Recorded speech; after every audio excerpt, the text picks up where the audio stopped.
नमस्कार दोस्तों, आप सभी का मेरे YouTube चैनल पर स्वागत है। उम्मीद कर रही हूँ आप सभी को मेरी कथाएं पसंद आ रही हैं और आप सभी इसका लाभ उठा रहे होंगे।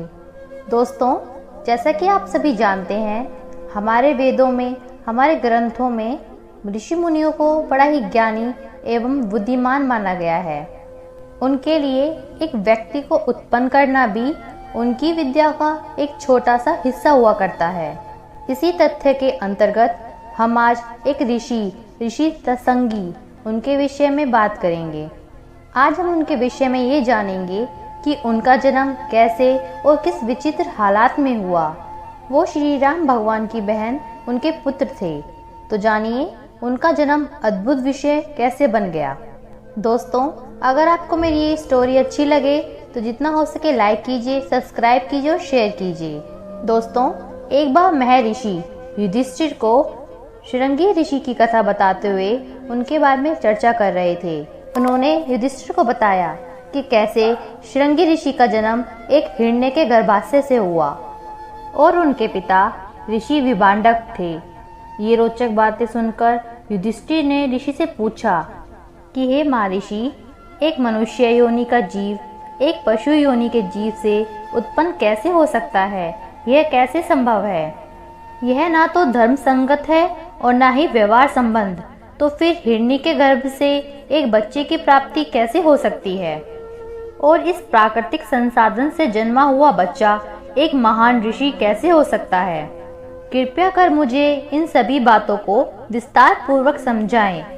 तब लोमस ऋषि ने युधिष्ठिर को सारी बात एवं सारी कथा विस्तार पूर्वक बताई। उन्होंने कहा कि महर्षि कश्यप के पुत्र श्री विभांडक बहुत ही बड़े तपस्वी थे और ऋषि विभांडक कठोर तप किया करते थे। उनकी तपस्या इतनी कठिन थी कि उन जैसा तपस्वी करने वाला इस धरती पर कोई नहीं था। अपनी तपस्या के प्रभाव से प्रजाति ब्रह्मा के समान वेद प्रमाण होते थे। उन्होंने अपने वीर्य को अभोग रखते हुए इस तपस्या को प्रभावित किया था और लगातार बनाए रखा था। उनके देह से देवताओं को जलन उत्पन्न हो गई। सभी देवता उनके भयंकर तेज को अपने आगे बर्दाश्त नहीं कर पा रहे थे। इसलिए उन्होंने इंद्रदेव से सबके लिए याचना की, महर्षि विभांडक के तप को खंडित किया जाए। इंद्रदेव हमेशा भयभीत ही रहते थे कि कोई तपस्या करके इंद्र को परास्त न कर दे। और देखते ही देखते इंद्रदेव देवताओं की बातों में आ गए और इंद्रदेव ने महर्षि विभांडक की तपस्या भंग करने के लिए स्वर्ग की सुंदर अप्सराएं उर्वशी को पृथ्वीलोक पर भेज दिया।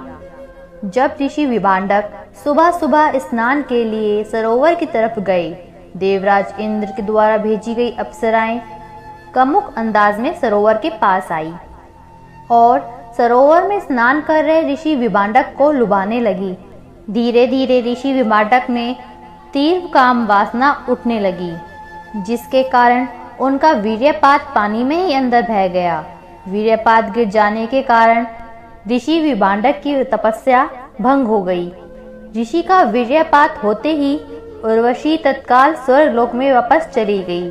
उसके बाद दोस्तों, ऋषि विभांडक को बड़ा ही पश्चाताप हुआ। पश्चाते हुए ऋषि विभांडक अपने आश्रम में चले गए। दोस्तों, थोड़ी देर बाद एक प्यासी हिरनी उस सरोवर का पानी पीने लगी। पानी पीने के साथ साथ पानी में गिरा हुआ ऋषि का वीर्य भी वो पी जाती है। दोस्तों, ऋषि का वीर्य पीने के कारण हिरनी गर्भ धारण कर लेती है, जिस कारण हिरनी ने कुछ दिन बाद एक बच्चे को जन्म दिया, जिसके मस्तक पर एक सींग था। मस्तिष्क पर एक सींग होने के कारण उसका नाम शृंगी पड़ा। आगे चलकर वह महान ऋषि शृंगी हुए। फिर दोस्तों, युधिष्ठिर इतना सुनने के बाद तोमस ऋषि से कहते हैं कि महर्षि बताइए कि पानी के साथ वीर्य को पी लेने से एक हिरनी गर्भ कैसे धारण कर सकती है? यह प्राकृतिक रूप से कैसे स्वीकार किया जा सकता है? तब महर्षि लोमस बताते हैं कि वह हिरनी कोई मामूली हिरनी नहीं थी, बल्कि अपने पूर्व जन्म में एक देवी कन्या थी। उसे श्राप मिला था कि हिरनी के रूप में तुम्हें पूर्व गर्भ धारण करना होगा और इस श्राप से मुक्त होने का उपाय भी ब्रह्मा जी तुम्हें बताएंगे। कि ऋषि विभांडक का वीर्य गर्भगृह में धारण कर एक बच्चे को जन्म दोगी, फिर तुम इस श्राप से मुक्त हो जाओगी, वापस देवी कन्या बन जाओगी। और वह हिरनी बच्चे को ऋषि विभांडक को देकर स्वर्गलोक को चली गई। दोस्तों, इस प्रकार श्रृंगी ऋषि का जन्म एक हिरनी के गर्भाशय से हुआ। दोस्तों, लोग कहते हैं कि भगवान राम की बहन ऋषि श्रृंगी की पत्नी थी। ऐसा कैसे हो सकता है? तो चलिए इसे भी जान लेते हैं। रामायण के सारे चरित्रों के बारे में लगभग सभी लोग जानते हैं। सबको पता है कि भगवान राम 3 भाई थे, लक्ष्मण, भरत और शत्रुघ्न। लेकिन बहुत कम लोग ये जानते होंगे कि भगवान राम की एक बहन भी थी जिनका नाम शांता था। रामायण में भी शांता का बहुत कम जिक्र है। शांता इन चारों भाइयों की एक बड़ी बहन थी। शांता का जिक्र रामायण में भी है। वह राजा दशरथ और कौशल्या की बड़ी बेटी थी, जिन्हें वर्षिणी और उनके पति रोमपद ने गोद लिया था। शांता ऋषि व्यंगरा की पत्नी थी। शांता और ऋषि श्रृंग के वंशज सिंह राजपूत हैं, जिन्हें एकमात्र ऋषि श्रृंगी राजपूत का कहा जाता है। शांता महाराजा दशरथ और कौशल्या की बेटी थी, जिन्हें अंग देश के राजा रोमपद और कौशल्या की बड़ी बहन वाणिशी ने गोद लिया था। वर्षिणी की कोई संतान नहीं थी। एक बार वर्षिणी अपने पति के साथ अपनी बहन से मिलने अयोध्या आई थी। वर्षिणी ने मजाक में शांता को गोद लेने की इच्छा जताई। वर्षिणी की ये बात सुनकर राजा दशरथ ने उन्हें अपनी बेटी शांतना को गोद देने का वचन स्वीकार दिया। इस तरह शांता अंग देश की राजकुमारी बन गई। शांता के बाद राजा दशरथ की कोई संतान नहीं थी। वो एक पुत्र चाहते थे जो उनके वंश को आगे बढ़ाए।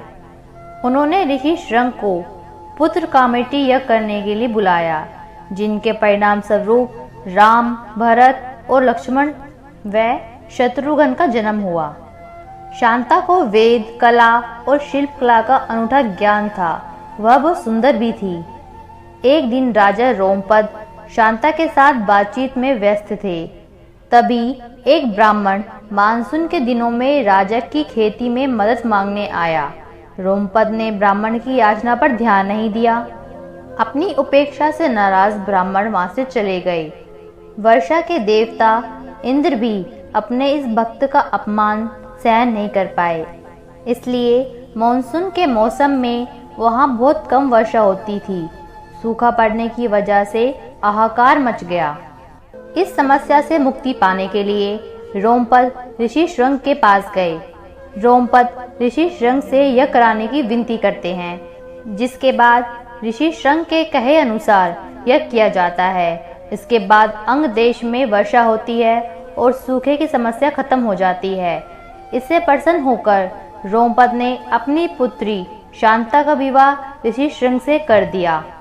शांता और ऋषि श्रृंग अयोध्या पहुंच जाते हैं। शांता ने दशरथ और कौशल्या के चरण स्पर्श किए। शांता को देखकर राजा दशरथ हैरान थे, क्योंकि वह किसी ऋषि की तरह दिखती थी। शांता जहां भी पैर रखती वहां से सूखा गायब हो जाता। दशरथ और कौशल्या सोच में पड़ गए कि आखिर यह कौन है। तब शांता ने स्वयं अपनी पहचान प्रकट की। उन्होंने कहा, मैं आपकी पुत्री शांता हूँ। दशरथ और कौशल्या को यह जानकर बहुत ही खुशी हुई कि वह उनकी पुत्री शांता है, जिसे उन्होंने एक ऋषि को गोद दे दिया था। हालांकि राजा दशरथ अपनी पुत्री राजकुमारी बेटी का एक हाथ ऋषि को देने के लिए इच्छुक नहीं थे, लेकिन फिर भी वे इस बात के लिए मान गए थे। सालों बाद भी राजा दशरथ की कोई संतान नहीं होती। वह पुत्र कोटि कामना के लिए यज्ञ करते हैं। फिर से ऋषि श्रृंगला आमंत्रित करते हैं। यज्ञ कराने के बाद ऋषि श्रृंग रानियों को प्रसाद खाने को देते हैं और इस तरह अयोध्या में राजकुमारों का जन्म होता है। दोस्तों, ये कहानी सत्य पर आधारित है। अगर आपको अच्छी लगे तो जितना हो सके लाइक और सब्सक्राइब जरूर कीजिएगा।